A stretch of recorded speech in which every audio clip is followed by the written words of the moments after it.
কিনে। আর সবাই জ্বর জ্বর ভাব, ভাবতেছি একটু কিছু রান্না করি, তার জন্য আজকে নিয়ে আসলাম চিকেন। আর চিকেনটা রান্না করব। দেখো আমি এখানে লেবুর ওই যে চিকেনটা একটু মাখাই রাখিছি, যাতে ওই ব্রয়লার মুরগিতে একটু গন্ধ যাতে কম বেরোয়। আর এখানে মশলা সব বেটে নিয়েছি, সব প্রকারের মশলা। আর এখানে আলু ভাজি করে নিয়েছি। এখন চলো আমি কীভাবে রান্না করি সেটা একটু তোমাদের সাথে শেয়ার করি। কড়াইতে দিয়ে দিয়েছি সরিষার তেল, দিয়ে দিলাম গোটা গরম মশলা, তেজপাতা, এবারে দিয়ে দেবো আদা রসুন বাটা, দিয়ে দিলাম আদা রসুন শুকনো জল বাটা, দিয়ে দিলাম পেঁয়াজ কুচি। দেখো মশলাটা কষানো হয়ে গেছে, এবার আমি দিয়ে দেবো লেবুর রস মাখানো চিকেন বা মুরগির মাংসটা। লেবুর রস এই জন্য মাখাই যে বলে তো সামনে তো গন্ধ বেরোতে পারে, তার জন্য একটু লেবু বেশি লেবু সিজন এখন একটু লেবুর রস মাখাই। তারপরে টমেটো তো আমাদের বাংলাদেশে সবসময় পাওয়া যায় না, আর আমার ফ্রিজে নেই যে আমি টমেটো ফ্রিজে রেখে দেবো। এখন এই চিকেনটা দিয়ে একটু, জানো তো সবাই জানে সবাই পারে কীভাবে রান্না করে, শুধু আমার ভিডিওর জন্যে ভিডিওতে লং ভিডিও ছাড়লে লং ভিডিও ছাড়লে একটু ভালো হচ্ছে, তার জন্য একদিন বাদে একদিন একটু লং ভিডিও ছাড়ার চেষ্টা করতেছি।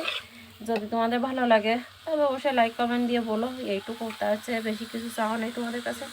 আর শেয়ার তো যা ভালো লাগবে সে করবে, না করবে তো চেয়ে করানো যায় না। ঠিক আছে, সাথে থাকো।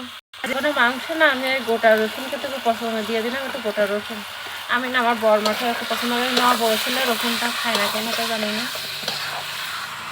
অনেকদিন পরে মা আইসে, আমার ছোটো ছেলের বাড়ি 2 বছর, আর মা আইসে 1.5 বছর পরে আমাদের বাড়ি। ছোটো ছেলের জ্বর তাই, আর একজন স্কুলেতে আইসে দিদাক নিয়ে এসে তাই খাচ্ছে। এই জন্যে শুধু মাংস যে সবাই জ্বর হয়েছে তার জন্য না, তার জন্য খাওয়াতে, কিন্তু কুটুম আইসে কুটুমের অল্প একটু খাতে দেবো, বুঝছেন, বেশি দেবো না। তোমার জ্বর আইসে সবাই একটু বলেন, আমার ছোটো সোনা জ্বর জন্য তাড়াতাড়ি সেরে যায়।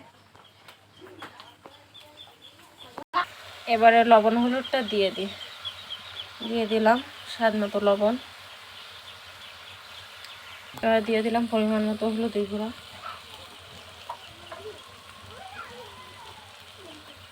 এবারে ভেজে রাখা আলুগুলো দেবো, আর এর সাথে কাঁঠালের বিচি। মাংসের সাথে কাঁঠালের বিচি আমার খুব প্রিয় একটা জিনিস, একদিন আপনারা খেয়ে দেখবেন, সেই দারুণ লাগে, আমার তো খুব ভালো লাগে। আর কে কে খেতে পছন্দ করেন মাংসের সাথে কাঁঠালের বিচি অবশ্যই জানাবেন। এবারে দিয়ে দিলাম জিরে বাটা কিন্তু আমি একটু দেরি করে দিলাম। এবার দিয়ে দেবো আমার নিজের হাতের বাড়ির তৈরি করা টক দইটা।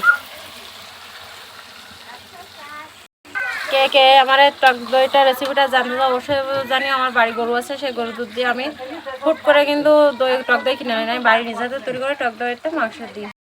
টক দই দেওয়ার পরে মাংসের একটা কালার এসে দেখেন, আমার টক দই কিন্তু বাজারের টক দই সেই একদমই করে দিয়ে। হ্যাঁ, আর কেমন হয়েছে আমার রান্নাটা অবশ্যই জানাবেন। সবাই তো খুব সুন্দরভাবে রান্না করে, আমি আজকে এভাবে রান্না করলাম। দেখো কত সুন্দর একটা কালার এসেছে। এখন কষা হয়ে গেছে মাংসটা, এখন গ্রেভির জন্য জল দিয়ে দেবো। আজকে আমি মাংসে পাতলা ঝোল করবো, তার জন্য এবার দিয়ে দিলে গ্রেভির জন্য জলটা উষ্ণ গরম ছিল, দিয়ে দিলাম। দেখো জলটা দেওয়ার পরে এবার আমি ঢাকা দিয়ে দেবো। ঢাকাটা দিয়ে দিলাম। ওদিকে মাংস তো ঢাকা দিয়ে দিয়েছে, এদিকে চলো আমি একটা মশলা দিয়ে মাংস নামানোর একটু আগে এখন এই মশলাটা আমি বেটে নিই। 2টা ছোটো এলাচ, দালচিনি, আর এটা কি তো তুমি সহজে যাত্রী না করে সেইটা। এখন এটা একটু গোটা আছে, একটু খেতে নিয়ে বেটে নেবো। ঠিক আছে, মশলা বাটা হয়ে গেছে, এখন এটা তুলে নেবো। মাংসটাও এখন ঝোল পাতলা ঝাল মাংসটা হয়ে গেল। দেখো আমার মাংসটা কমপ্লিট, এখন আমি এটা নামিয়ে দেবো।